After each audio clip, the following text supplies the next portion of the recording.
Hello friends, வணக்கம். இன்றைக்கி rose மாடலில் ஒரு கேக் ஒன்று ரெடி பண்ணியிருக்கேங்க. அது செய்முறை எப்படின்னு பார்க்கலாம். ஆனால் பார்க்குறதுக்கே பாருங்கள் எவ்வளோ அழகாக இருக்குதுன்ட்டு. இந்த ரோஸ் கேக்கு நான் எப்படி செய்திருக்கேன் அப்படின்றத செய்முறை பார்க்கலாம் வாங்க. இப்போ ஒரு 100 ml அளவுக்கு பால் எடுத்துக்கலாங்க. நல்லா காய்ச்சினா ஆறின பால் இது கூடவே ஒரு முட்டை ஒன்று உடச்சி ஊற்றிக்கலாம். முட்டை வந்து நல்லாயிருக்கா அப்படின்றத கொஞ்சம் பார்த்துக்கிட்டு ஊற்றிக்கோங்க. நம்ம பாலில் கலந்துட்ட பிறகு அதை ஒன்றும் பண்ண முடியாது. அதனால் முட்டை நல்லா இருக்கா அப்படின்றத பார்த்துட்டு அதில் சேர்த்துக்கலாம். இப்போ டேஸ்ட்டுக்கு கொஞ்சமான அளவு சால்ட்டு சேர்த்துக்கிறேன். இப்போ ஈஸ்ட்டு ஒரு 1/2 டீஸ்பூன் அளவுக்கு சேர்த்துருக்கேன். இப்போ சுகர் பார்த்திங்கன்னா ஒரு 50 கிராம் அளவுக்கு சுகர் சேர்த்துக்கலாங்க. ஆயில் வந்து 2 டீஸ்பூன் அளவுக்கு ரீஃபண்ட் ஆயில் தான் சேர்த்துருக்கேன். இப்போ பீட்ரூட்டை வந்து தோல் உரிச்சிட்டு கட் பண்ணி மிக்சியில் நல்லா அரைச்சிட்டு அதனுடைய சாறு வந்து கொஞ்சம் எடுத்துக்கிறேங்க. இது கலருக்காக இதை ஆட் பண்ணுறேன். ஃபுட் கலர் சேர்த்துக்கலாம். ஃபுட் கலர் வந்து நம்ம பசங்களுக்கு கொடுக்கக்கூடாது அப்படின்றதுனால பீட்ரூட்டினுடைய கலர் வந்து அதில் சேர்த்துக்கலாங்க. சேர்த்துட்டு நல்லா கலந்து விட்டுக்கிறேன். இப்போ இந்த கலர் வந்து பார்த்திங்கன்னா நம்மளுக்கு உடம்புக்கு எந்த சைடு எஃபெக்ட்டும் இல்லைங்க. அதனால் நம்ம தாராளமாக இந்த பீட்ரூட் கலரை சேர்த்துக்கலாம். இப்போ கோதுமை மாவு பார்த்திங்கன்னா ஒரு 400 கிராம் அளவுக்கு எடுத்திருக்கேன். அதை அதில் சேர்த்து நல்லா கலந்து விட்டுக்கலாம். மாவு வந்து கொஞ்சம் இறுகலாக தாங்க இருக்கணும். ரொம்ப இலகலாக நம்ம பிசைஞ்சிட்டோம் அப்படின்னாக்கா அந்த ரோஸ் வந்து நம்மளுக்கு மடிக்கிறதுக்கு வராது. மாவு இன்னும் கொஞ்சம் நல்லா டைட்டாக பிசைஞ்சு எடுத்துக்கணும்.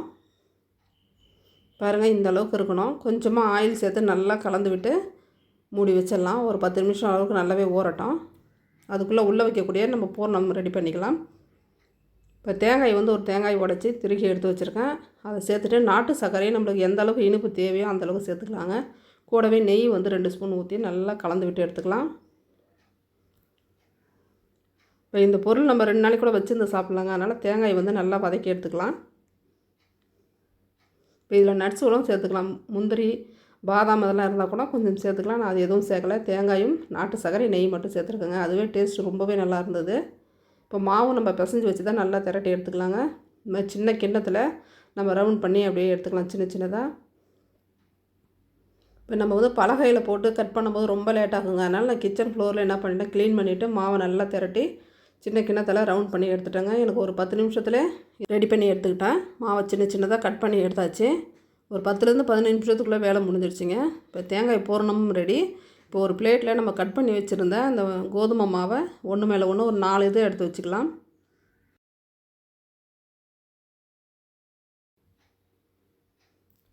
நம்ம பிரிஞ்சு வராமல் இருக்கிறதுக்கு நம்ம ஒன்று மேலே ஒன்று வைக்கிறோம் இல்லைங்களா, அது மேலே கொஞ்சம் ப்ரெஸ் பண்ணி விட்டுட்டோம் அப்படின்னா ஒன்றோட ஒன்று ஒட்டிக்கும். இப்போ தேங்காய் பூரணம் உள்ளே வச்சுக்கலாம். இந்த பூரணம் வந்து இது தான் வைக்கணும்னு இல்லைங்க, நம்மக்கிட்ட எது இருக்கோ அது கூட செய்யலாம். நான் ஃபஸ்ட்டு ஒரு பேட்ச் வந்து சக்கரவள்ளி கிழங்கும் வெல்லமும் சேர்த்து தான் செய்திருந்தேன். அதை விடவே இந்த தேங்காய் பூரணமும் எங்களுக்கு ரொம்ப பிடிச்சிருந்ததுங்க. சக்கரவள்ளி அந்தளவுக்கு இந்த இதுக்கு எடுபடலை. தேங்காய் பூரணம் ரொம்பவே டேஸ்ட்டாக இருந்துச்சு. இப்போ உள்ள ஸ்டப்பிங் வச்சுட்டு பாதி அளவு மட்டும் மூடிக்கணுங்க. ஃபுல்லாக மூடிடக்கூடாது. அந்த மாவை கோதுமை மாவு வந்து நம்ம பாதி அளவு மட்டும் மூடிட்டு அப்படியே ரோல் பண்ணி எடுத்தோம் அப்படின்னா நம்மளுடைய ரோஸ் அளவுக்கு அழகாக சூப்பராக வந்துடுச்சு பாருங்கள். பார்க்குறதுக்கே ரோஸ் மாதிரி இருக்குது. மாவு மட்டும் கொஞ்சம் திக்காக இருக்கணும், இலகலாக இருக்கக்கூடாது. அப்போ வந்து நம்மளுக்கு இந்த மாதிரி வராது. இப்போ இதே மாதிரி எல்லாத்தையுமே நான் ரெடி பண்ணி எடுத்துக்கிறேங்க. இப்போ சம்மர் லீவில் வந்து பசங்க ஃபுல்லாக வீட்டில் தாங்க இருப்பாங்க. அவங்களுக்கு இந்த மாதிரி வெரைட்டியாக நம்ம ஹெல்த்தியானதாக உள்ள ஸ்டப்பிங் வச்சு, இது வெறும் கோதுமை மாவு தான். ஃபுட் கலரும் பார்த்திங்கன்னா பீட்ரூட் தாங்க சேர்த்துருக்கேன். இதில் கேரட் கூட நம்ம கலருக்கு சேர்த்துக்கலாம். இந்தமாரி செய்து கொடுங்க, பசங்க ரொம்ப விரும்பி சாப்பிடுவாங்க. மேலே வந்து அது சாஃப்டாக தாங்க இருக்கும். நம்ம முட்டை ஈஸ்ட்டு கலந்துருக்கோம். அதனால் அந்த மேலே இருக்கக்கூட கோதுமை மாவு கூட நம்மளுக்கு சாஃப்டாக இருக்கும். சாப்பிட்றதுக்கு அவ்வளோ நல்லா இருந்துச்சு. பாருங்கள், 9 கேக்கு ரெடி பண்ணியாச்சு, ரோஸ் கேக்கு. இப்போ இட்லி பாத்திரத்தில் கொஞ்சமான அளவு தண்ணி வச்சு, தண்ணி ஹீட் ஆனதுக்கு பிறகு நெய் சேர்த்துருக்கேன். நெய் தடவிட்டு அந்த ஃப்ளவரை ஃபுல்லாக அதில் எடுத்து வச்சிடலாங்க.